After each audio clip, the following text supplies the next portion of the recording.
Hey, ¿qué onda? Bienvenido a la séptima clase de la teología de la Biblia. Hoy vamos a estar hablando acerca de la historia de las traducciones de la Biblia.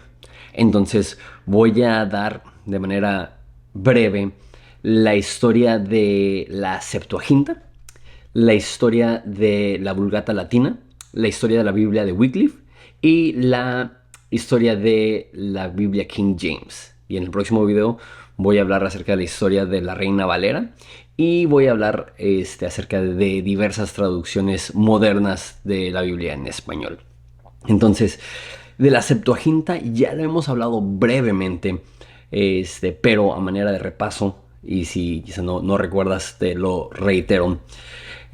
Aproximadamente 200 años antes de Cristo, el rey de Egipto, en Alejandría, que era una persona muy dada a la lectura, quería tener una versión en griego de la Biblia hebrea, de lo que nosotros conocemos como el Antiguo Testamento.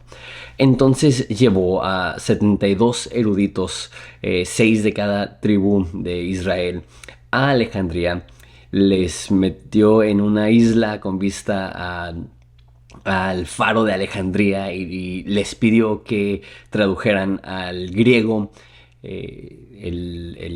la Biblia en hebreo. Ahora, esto era importante no solamente porque el rey quería una versión que él podía entender y tenerlo en su biblioteca, sino que el hebreo en el cual se escribió el Antiguo Testamento ya no se hablaba arameo y se hablaba griego. Entonces, y hasta la fecha, o sea, hay judíos en todas partes. Entonces, desde que Israel y después Judea fueron conquistadas, hubo muchísimos judíos expatriados, muchísimos judíos en Alejandría.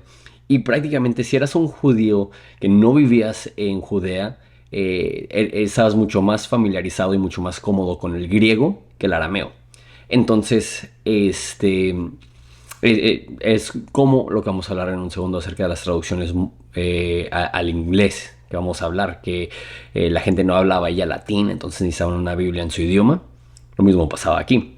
La gente ya no hablaba hebreo, entonces necesitaban una Biblia en su idioma. Y dice la leyenda, que quién sabe qué tanta verdad tenga, que después de que estas personas tradujeron la versión de la Biblia, cada quien por su propia cuenta, al final compararon sus Biblias y todas empalmaron y coincidieron al pie de la letra. Obviamente eso únicamente podría suceder milagrosamente. Y si sucedió o no, no lo sabemos. Sin embargo, las personas antiguas creían que así era. Los judíos y los cristianos tenían una visión, de la Septuaginta como algo oficial. O sea, la Biblia hebrea obviamente es el lenguaje original, pero no pierde nada de el hebreo al griego. Ya después eso fue cuestionado por muchas personas. La precisión de algunas de las traducciones del Antiguo Testamento. Sin embargo, los autores del Nuevo Testamento, cuando citan el Antiguo Testamento, lo citan de la Septuaginta. Esa es la versión que leían los autores del Nuevo Testamento.